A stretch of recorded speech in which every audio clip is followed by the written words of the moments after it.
మకర రాశి. మకర రాశి అనగా ఉత్తరాషాఢ 2, 3, 4 పాదములు, శ్రవణ నక్షత్రానికి సంబంధించిన 4 పాదములు, ధనిష్ట నక్షత్రానికి సంబంధించిన మొదటి 2 పాదములు ఈ యొక్క మకర రాశిగా మనం పరిగణిస్తాం.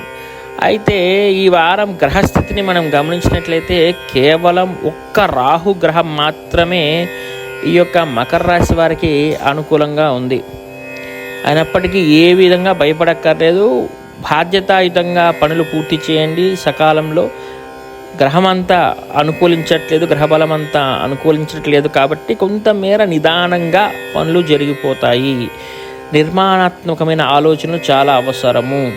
కుటుంబ సభ్యులతో కలిసి నిర్ణయాలు తీసుకోండి. స్వతంత్ర నిర్ణయాలు, స్వీయ నిర్ణయాలు తీసుకొని ముందుకు వెళ్ళాలి అనే ఆలోచన ఈ కొద్ది రోజులు మాత్రం పెద్దగా కలిసి రాదు. ఒంటరిగా ఏ పని చేయవద్దు, సమిష్టి కృషి అవసరము.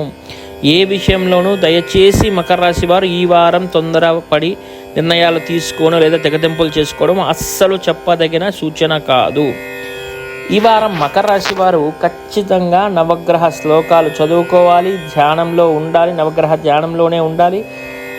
దాని మేర చాలా వరకు ప్రతికూల ఫలితాలు కాస్త న్యూట్రల్గా లేదా అనుకూలంగా మారే అవకాశాలు ఈ మకర రాశి వారికి గోచరిస్తున్నాయి.